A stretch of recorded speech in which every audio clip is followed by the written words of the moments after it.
Eksakto nasa linya na po natin si Senator JV Ejercito. Si Senator JV Ejercito po ay Senate Deputy Majority Leader. Ayan, good morning po sa inyo, Senator Ejercito. Good morning po.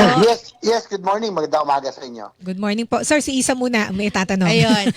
Syempre nga po dahil po sa naging pasya ng Korte Suprema patungkol po sa impeachment laban kay Vice President Sara Duterte, may mga nagsasabi ay dapat nang maisulong talaga itong charter change o chacha. Mismong Senate President po si Tito Sen o Tito Soto ang nagsabi susuportahan niya po yung charter change. Kayo po, ano pong inyong masasabi rito? Well, kailangan natin pag-aralan, no? Hindi kasi mahirap pag binuksan mo yung charter, yung usaping charter change, maaring dangerous maraming makalikot na ibang bagay pa, no? So kailangan talaga ako naman open po ako diyan, especially on the economic provisions para yung mga restrictive, no, ay na provision ng ating constitution, kailangan ma-update na rin to Our constitution was written almost 40 years ago. So kailangan ma-update na rin to the changing times. Kaya open po ako diyan, pero pag-aralan muna natin kasi hindi, sabi ko nga pag binuksan mo yan, maaaring mabuksan na rin yung ibang mga bagay, no? Hindi lang yung isang provision. So yan po ang sa akin. Pero yun nga po, Senator Ejercito, nabanggit nyo naman po, kalikot, ma-open yung ibang mga bagay. Ano po yung particular po na inyo pong tinutukoy dito? Particularly sa economic provisions, although may mga batas na tayo pinasa dyan, para ma-address yan. Pero may mga bagay na para tayo po yung maging competitive laban sa ating ASEAN neighbors na napag-iwanan na tayo in terms of foreign direct investments. So yun po yung sa akin, more on economic provisions. No? Sa political provisions, kung maipasok natin anti-political dynasty, well and good po. No? Magandang, malaking bagay din po yan para magkaroon ng isang game changer, ika nga, sa political system po natin. So yun po, maraming bagay na kailangan tignan, pero pag-isipan muna natin dahil sabi ko, it may oppose sa pag binuksan natin yan, marami ng ibang bagay na maaari pa buksan. Senator, kasi kaya po na pasok yung usapang chacha dahil po dun sa nabanggit ni Senate President Soto na judicial overreach. Kalabisan daw po yung ginawa ng Supreme Court doon sa impeachment case ng Vice President na tinuruan ang Kongreso kung paano gawin yung impeachment.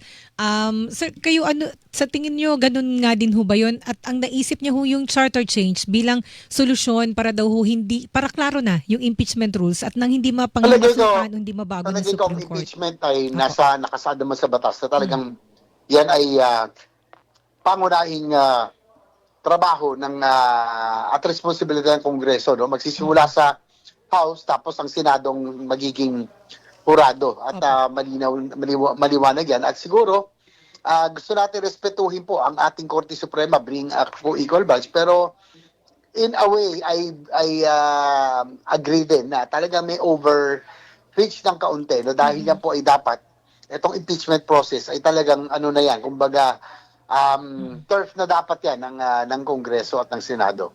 Pero kailangan ho ba ng charter change pa para po maging klaro yung impeachment process? Yeah. Palagay ko klaro naman sa yan yung impeachment process nakasada naman sa batas, depende na sa interpretasyon po yan, nandiyan naman ang lahat ng batas, pero mas maganda siguro maging specific para hindi na magkaroon ng mag-ibang interpretasyon. Opo. Si Congressman Edgar Erici naman po, Senator Ejercito, ang sabi niya, katawa-tawa at kahina-hinala yung pagsusulong ng charter change na after mismo nung desisyon nga po ng Korte Suprema dun sa Duterte impeachment. And sabi po niya, wala ring sapat na panahon ang Kongreso para po isulong tong charter change dahil magkakaroon na rin po ng election 2028. Ganun din po bang inyong pananaw? Alam mo, pagdating sa charter change, sa impeachment kasi parang pasensya na po, pero ako'y naniniwala sa accountability, no? Yung pananagutan, pero yung aking frustration, yung advocacy ako kasi, yung infrastructure, development, healthcare, na napag-iwanan na ho tayo ng ating mga ASEAN neighbors. Tignan nyo, Thailand, Indonesia, Malaysia at Vietnam. Napag-iwanan na tayo. Tayo, pinag-uusapan natin kung di floodgate, scandal, corruption, pinag-uusapan natin impeachment. No? Just imagine kung matuloy impeachment ng Pangulo at ng pangalawang Pangulo ngayon, yung signal nito in the international community. It will leave a vacuum at talagang political instability. So, yan nga po. Pero don't get me wrong, accountability, andyan yan. Trabaho namin yan. Kung magka-impeachment, trabaho namin maging hurado, no? Impeachment court. Kaya lang, nanghihinayang na ako sa panahon na talagang instead of us doing all the right stuff, kaya pinag-uusapan natin sana infrastructure, airports, ports, healthcare tulad ng Vietnam, Thailand at iba pa, tayo mukhang naipit na tayo sa korupsyon, naipit na tayo sa politika na away, sa impeachment. Pero sir, doon lang po sa charter change, tingin ninyo napapanahon niyang pag-usapan ngayon o focus muna tayo? Sabi niyo nga, Dami niyo infrastructure. sinabi, opo. Health. Hindi ko alam, basta ako, I'm just airing my frustration. Ayoko na pag-isipan yan dahil talagang inggit na ako sa Vietnam, inggit na ako sa Bangkok kapag nanggagaling ako sa ibang lugar at uuwi tayo sa Pilipinas. Talagang iwan na tayo. Sorry po wala akong kagana-gana pag-usapan niya totoo mga naman political na Opo, gets naman po namin. Opo. Yung mga pag nakita mo, impeachment, pag ako, nakita I mo would rather talk about sana yung infrastructure, yung healthcare at iba pa.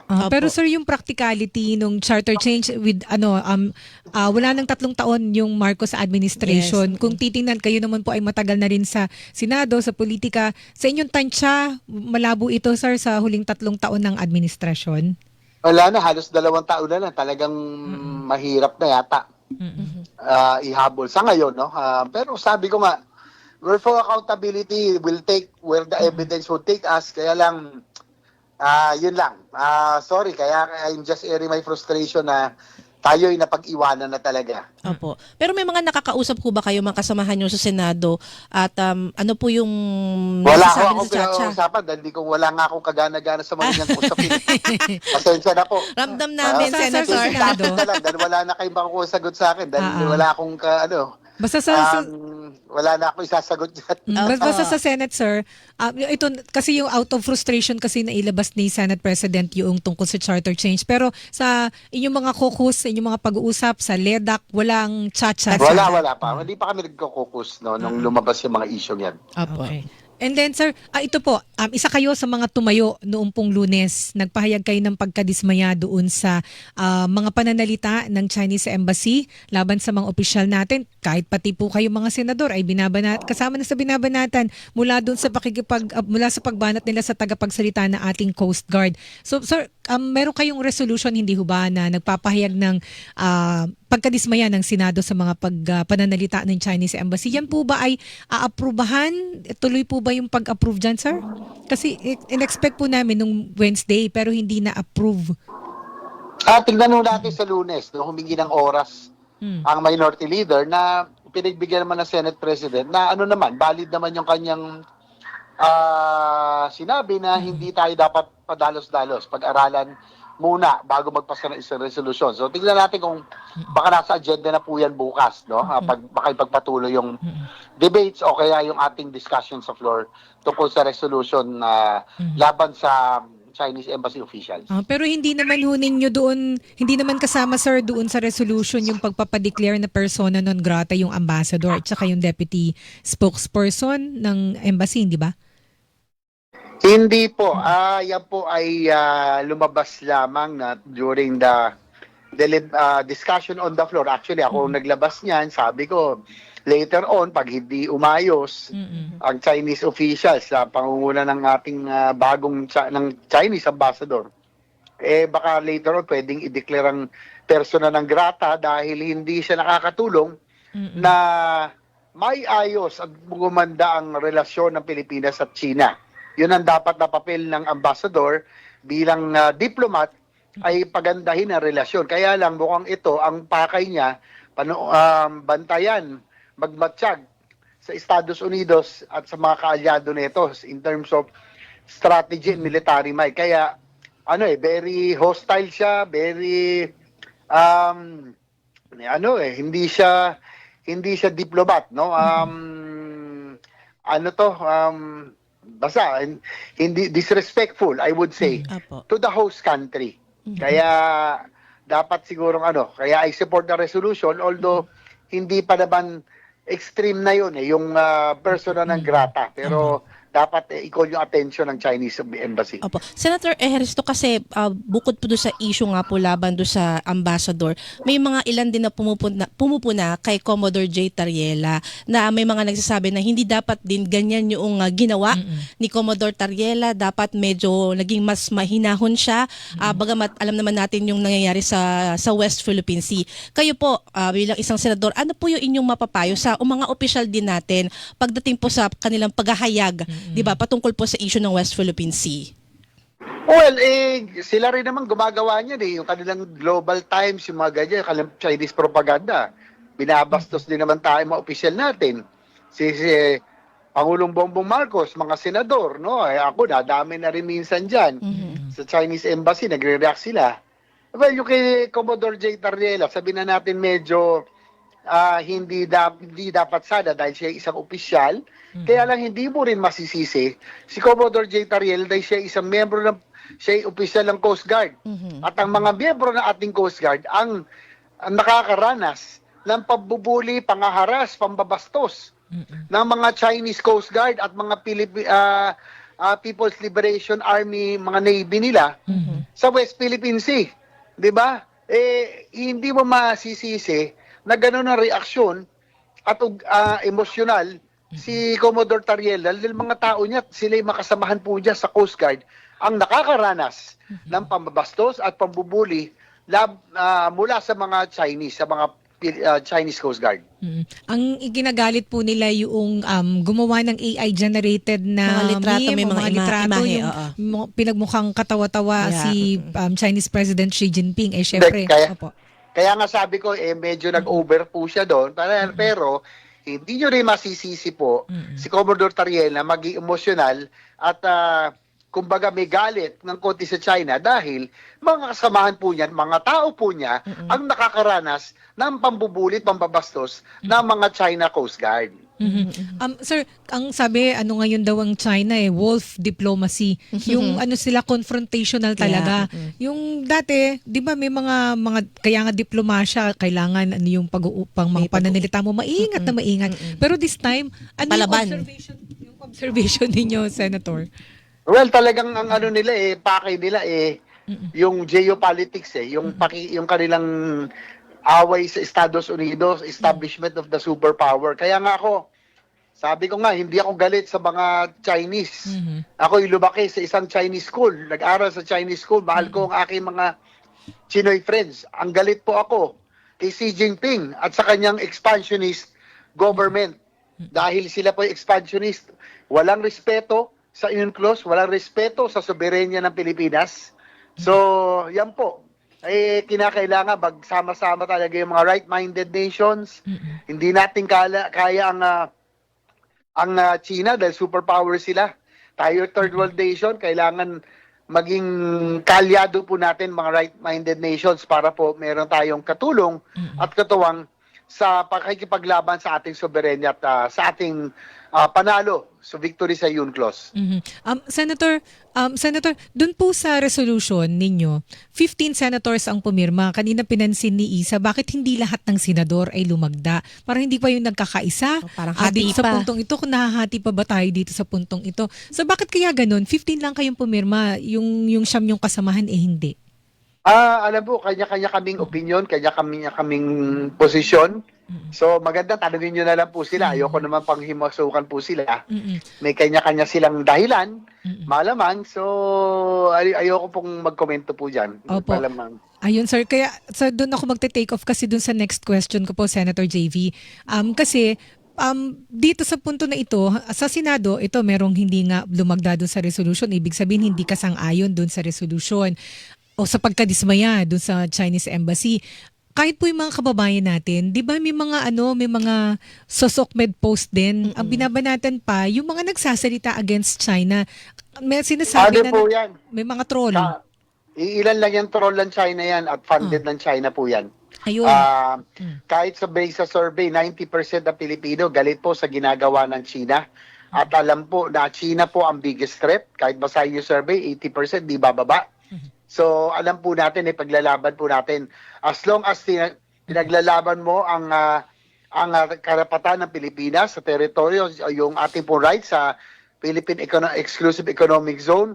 As long as tinitindigan mo, soberenya mo, ang ating soberenya, pinapaglaban natin ang ating soberenya, ay ako ititindig po. Kahit na lahat ng propaganda trolls ng China, itirahin po tayo, basta pinaglalaban ho natin at tinitindigan ang soberenya ng ating pong bansa.